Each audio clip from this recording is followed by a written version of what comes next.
and I am a campus minister at Temple and University of the Arts, the best schools in Philly, hands down. Love the rest of y'all, but just putting it out there. And Love, this is where I leave. Hi everyone, my name is Lavinia. You can call me Love. I just graduated from Temple. I did theater, and so I'm just chilling. We just out here. Awesome. So a part of the reason why I wanted to bring Love with us today is because I think her background and her experience has a lot to offer to our topic today, talking about why Jesus. So Love, why don't you share a little bit about your background with us? Cool. So I'm actually from Malaysia. I came here 2.5 years ago just for school. And so coming from Malaysia to Malaysia's not a predominantly Christian country. We're very diverse culturally, but our government is mainly Muslim.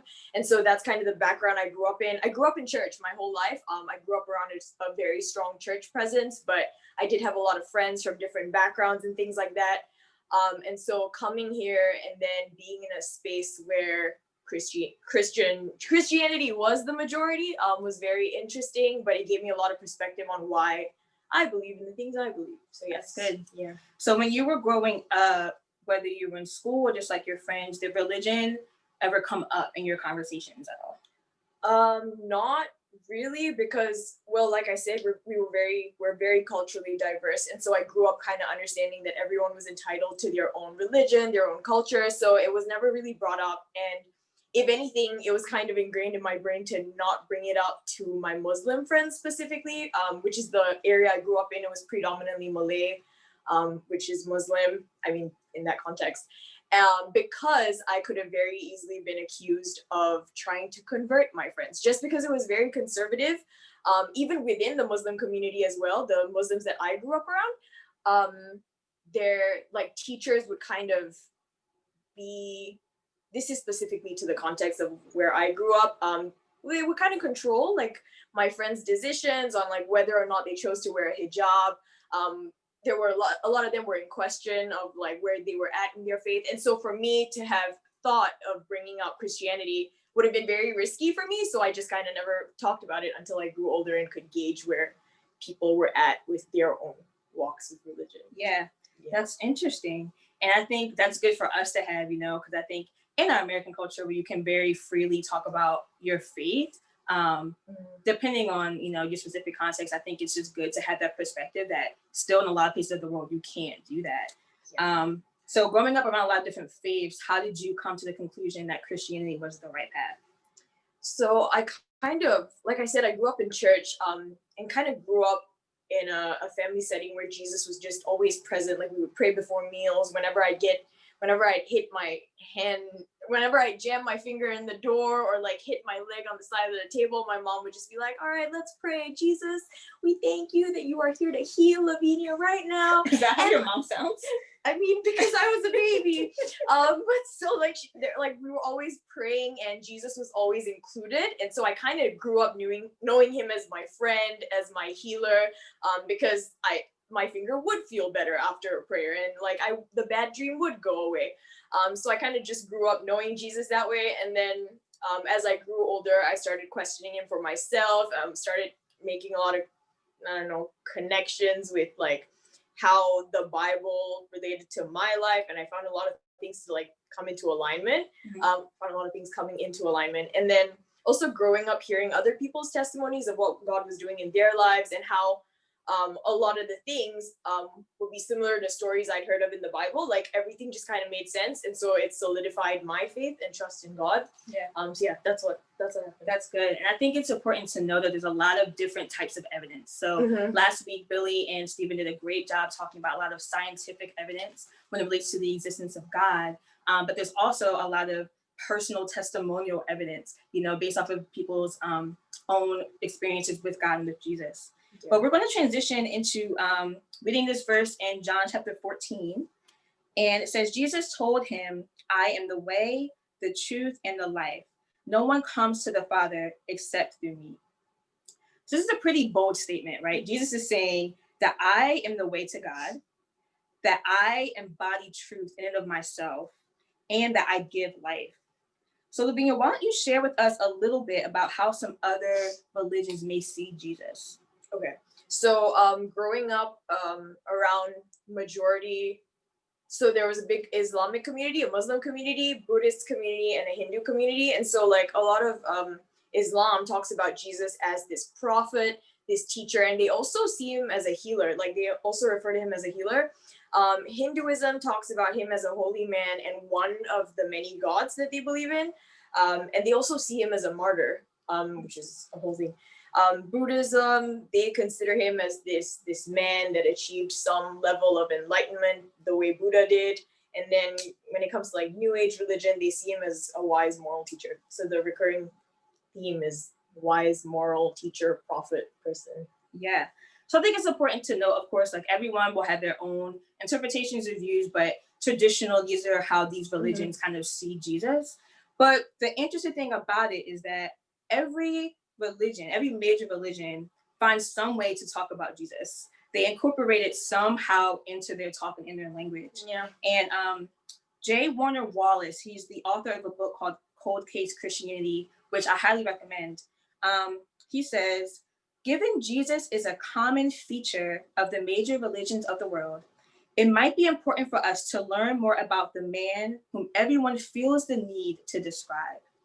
And I think that's just really powerful, that if everyone feels a need to describe him in some way, whether it's a martyr or a religious teacher of some sort, then it makes sense that we should probably look into his life and try to dissect and discern what he was really about. He's kind of the life of the party. I mean, yeah. He just goes around everywhere. Everyone loves him. So now, Lavinia, I would like you to describe to us the type of evidence that we're going to look at today. Okay, so as Brittany said last week, Billy and Stephen did a great job talking about the scientific evidence behind God. So today what we're going to be doing is talking about the historical evidence. So I'm going to talk a little bit about the judicial system. I know everyone has their own opinions on it, but for the context of our conversation today, that's what we'll be talking about. So the judicial system, right? Typically in court, evidence is presented by the eyewitness and their testimony, and then a jury of people will then decide whether what the eyewitness shared was to be believed or not. So collectively, they decide whether or not to trust the testimony shared. And I think we all can agree that that's how the system works. Yeah. Yeah. Yeah. And that's what we're going to do today. We're going to present some evidence to you, and we want you to be the jury. So you're going to take all the evidence in and basically come to a conclusion. Yeah. So when it comes to the life of Jesus, most people will not deny his existence. They will agree that he was a man that roamed the earth 2,000 years ago. So that's not really the debate. The debate really is Jesus God? Is he just a teacher, or is he actually God? So he definitely claimed to be God. He said that multiple times in the verse that we just read, for instance. So the validity of this statement is all wrapped up in one single event, and that is the resurrection of Jesus Christ. So what we're going to do is take a look at some of that evidence around the resurrection of Jesus. So the first thing that we're going to talk about is the fact that Jesus' tomb was found empty. So he died, he was put into the tomb. A couple of days later, the tomb was found empty, and particularly it was found by his women followers.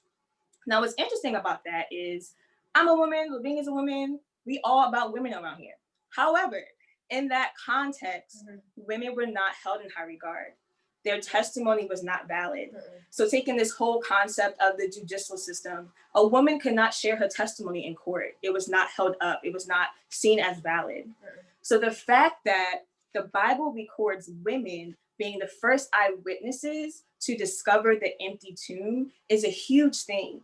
Because if you're trying to make up a story and you're trying to lie and make it seem like it actually happened, you would not say that women found the tomb. That's not believable.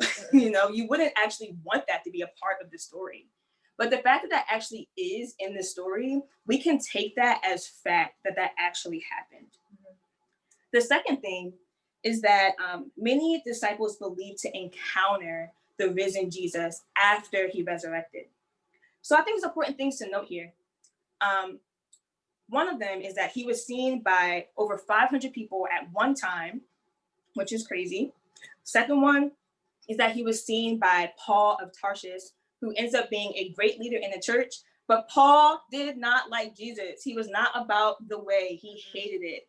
So the fact that he was not just someone who hated, but was an enemy of Jesus, but he claimed to see it, and then everything was transformed in his life. That's a big thing. And then another person is his half brother, who, I mean, can you imagine? You have a brother, right? What if your brother came to you and said that he was God? How would that go?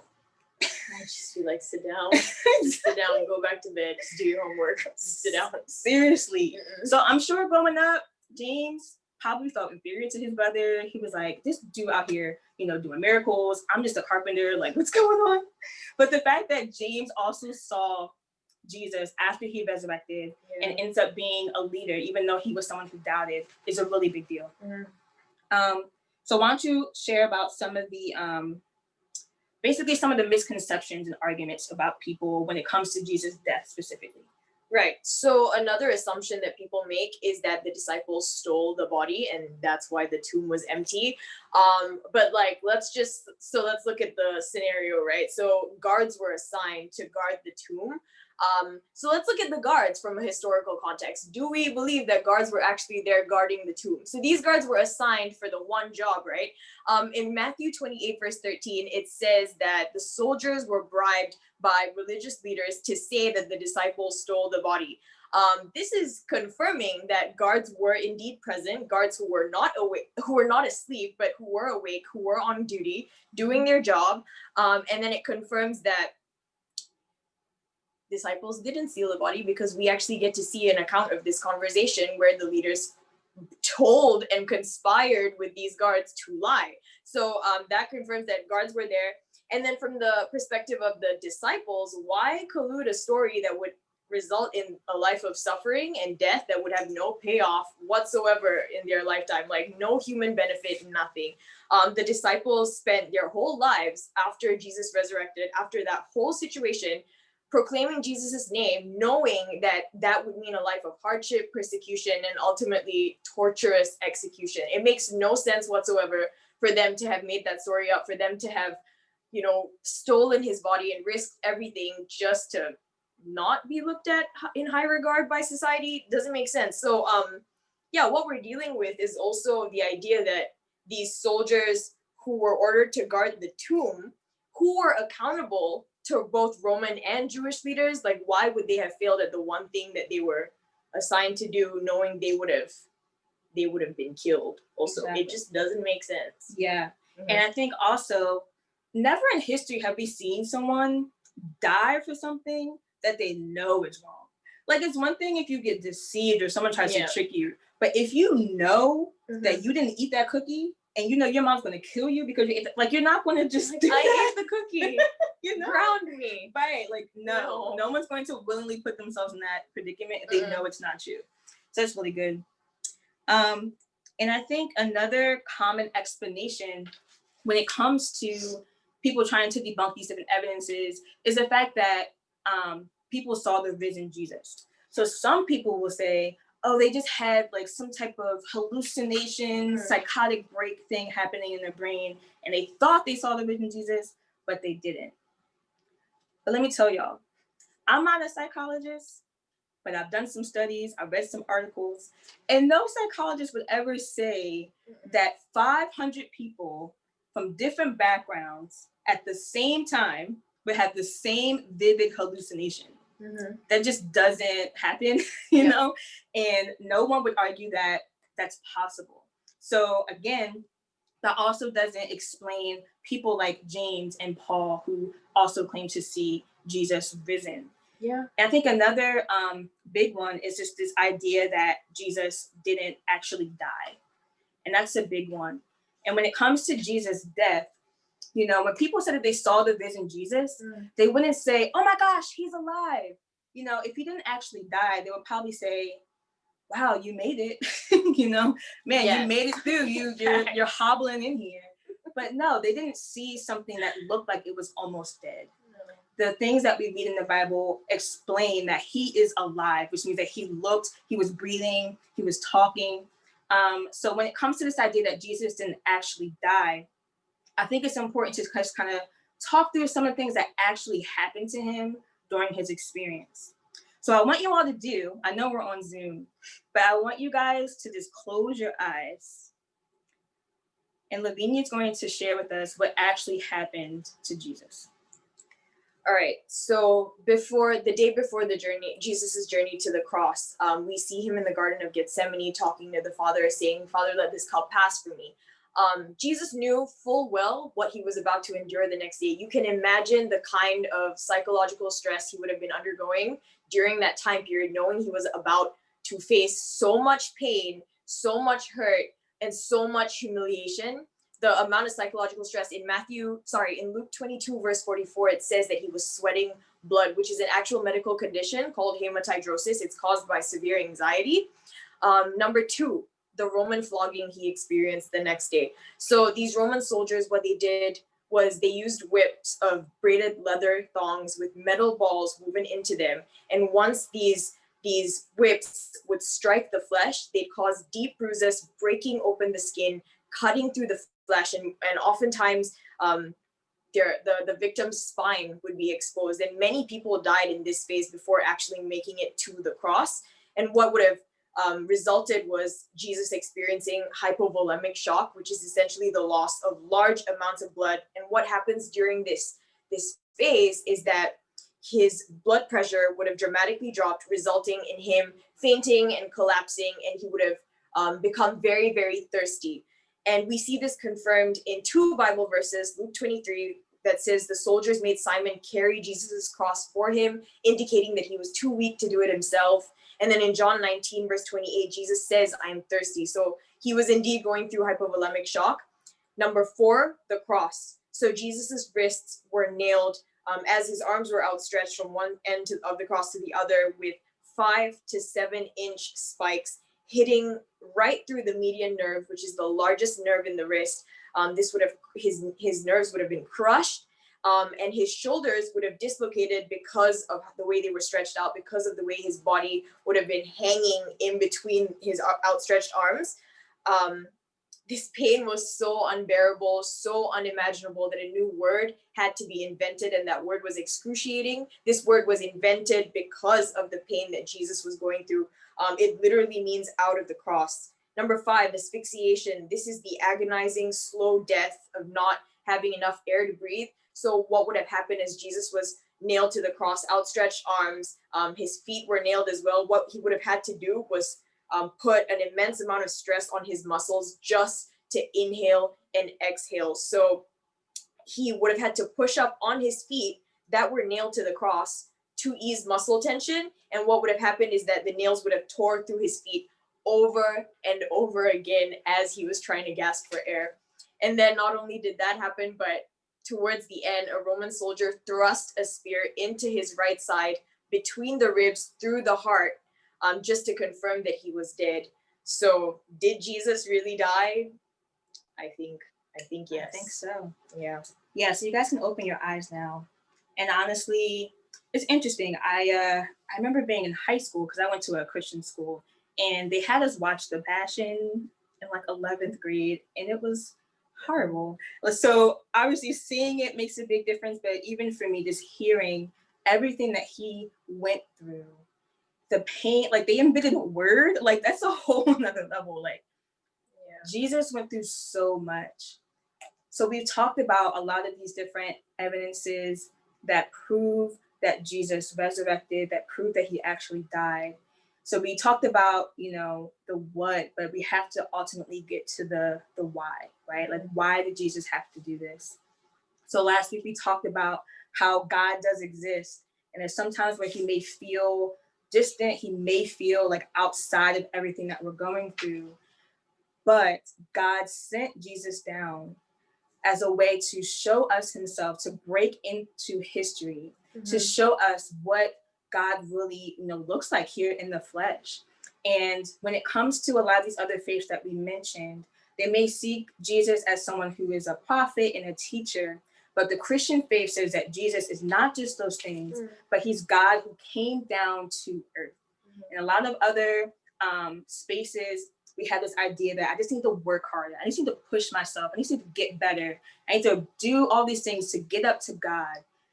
But in the Christian faith, Jesus is the one who came down to us. Yeah. He's not saying that we have to do all these things to try to measure up, but he came down to us.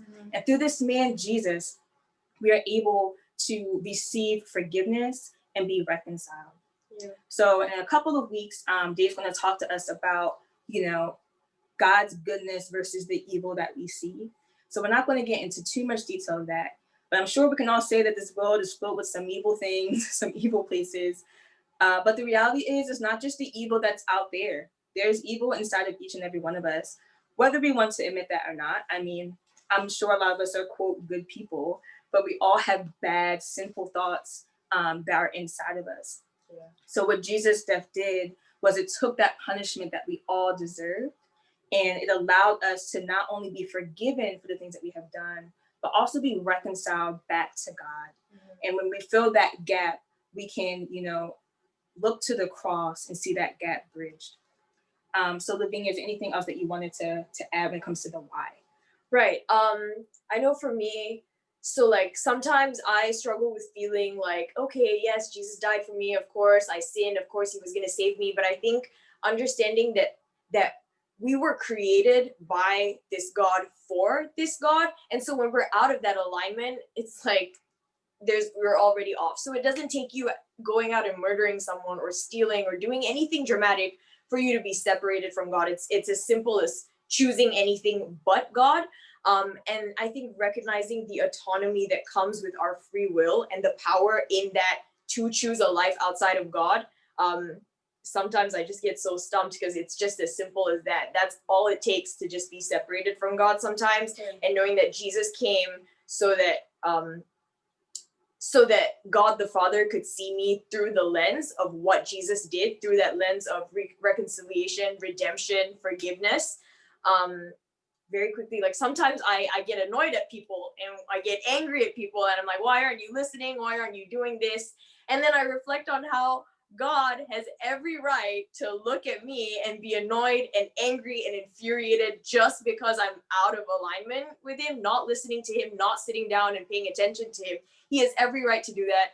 But no, like Brittany said, he sent his son to do the work for me so that he could see me through the lens of a clean slate, so that he could see me as clean. And so if he could do that, then through what Jesus did on the cross, I have access to that kind of grace. And in order to replicate that for other people as well, and just seeing how my life has transformed that way has just made Jesus so much more real. Yeah, that's so good. So going back to that verse that we read, Jesus says, I'm the way, the truth, and the life.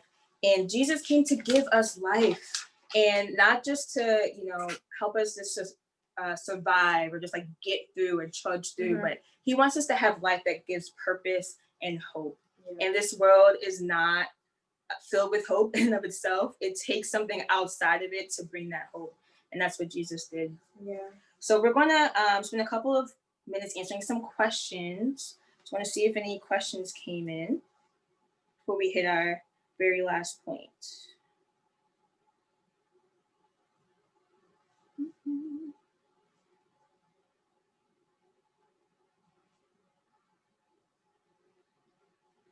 Are there no questions? That means we did a pretty good job. Chat? Is it through the chat? No, they're going to text me. Oh, okay. All right, 2 more seconds. No questions? That just means we killed it, Yeah. Wow. What do you mean? Well, I have a question. Oh, yes. What did you say your name was? Brittany Lavinia. Okay. Great. Cool. So, Love, why don't you kind of wrap us up with that whole analogy that we were talking about? Right. Okay. So the judicial system, right? The eyewitness's testimony being then decided by a jury on whether it's believable or to be dismissed. It takes faith from the jury to decide either one. So the jury wasn't actually there when it happened. The jury didn't actually witness what happened. They have to either trust or distrust what the eyewitness is saying.